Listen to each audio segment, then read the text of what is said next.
Аттуу коллегалар, бүгүн өзүңүздөргө белгилүү болгондой, мен мындан бир 10-15 күндөн мурун 3 октябрда Кумтөр маселесине байланыштуу тынычтык чогулушун өткөзөм деп жарыялагам. Бүгүн тынычтык чогулушу болуп өттү. Эртең менен саат 11-де мен ошол жерде болдум. Ошол жерде болуп, саат 12:30-1-лерде кабинетиме келдим. Түштөн кийин, иш башталгандан бери мен радиону угуп отурамын кабинетимде. Радиодон менин жердештерим Алымбеков, Талант Узакбаев, Максат Сабиров, Курманбек Дыйканбаевтар сүйлөп атат.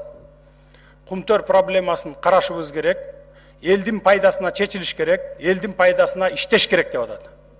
Бирок айткан сөздөрү менен кылган иштери туура келиш керек деп мен эсептеймин. Садыр Нуржоевич, жоқ, мен сізге кеңірі уақыт беріп отам. Бірақ мына коллегаларды мындай кішкене сыйменен эметиңиз. Ушул жылдын 15 февралында өзүңүздөргө белгилүү 80 депутаттын добушу менен комиссия түздүрүп, мен 4 ай бою ушул Кумтөр алтын кениндеги болуп аткан проблемаларды иликтеп чыктым. 20 июнда отчет менен чыктым, өзүңүздөр билесиздер. 22-синде дагы карадык. 27 июнга добуш берели деп мына бир канча депутаттар, айрыкча көлдүк депутаттар, мына ушул эле Иманкожоева, Жамгырчиева болуп сурандыңар. 27-сине калтыралы добуш берүүнү. Бүгүн добуш бербейли, биз дагы сунуш берип ушу Кумтөргө катышып калалы деп. Макул деп мен 27-сине добушка макул болдук. 27-синде добуш берүү күнүндө каникулдун алдында колдоого ээ болгон жокпуз. Аны эми ар ким депутаттын өзүнүн баягы диге добуш берүүсүн биз эч убакта сен мындай добуш бердиң же тигиндей добуш бердиң деп буларды сынга ала албайбыз. Ошондуктан ар бири 45 депутат каршы берип, ошондуктан бул маселе өтпөй калды. Эми урматтуу депутаттар, мен таң калам. Şu karşı bergen deputatlarga taң калам. Бүгүнкү күнгө чейин 15 жылдан бери карай 260 тонна алтынды Кумтөрдөн ташып кетип, бизге 1 тонна 400 килограмм алтын калтырыптыр. Мына кыргыз элинин пайдасы депчи. Ушуга кантип чыдап отурасыңар? Кантип ушуган дитиңер барып добуш берип атасыңар?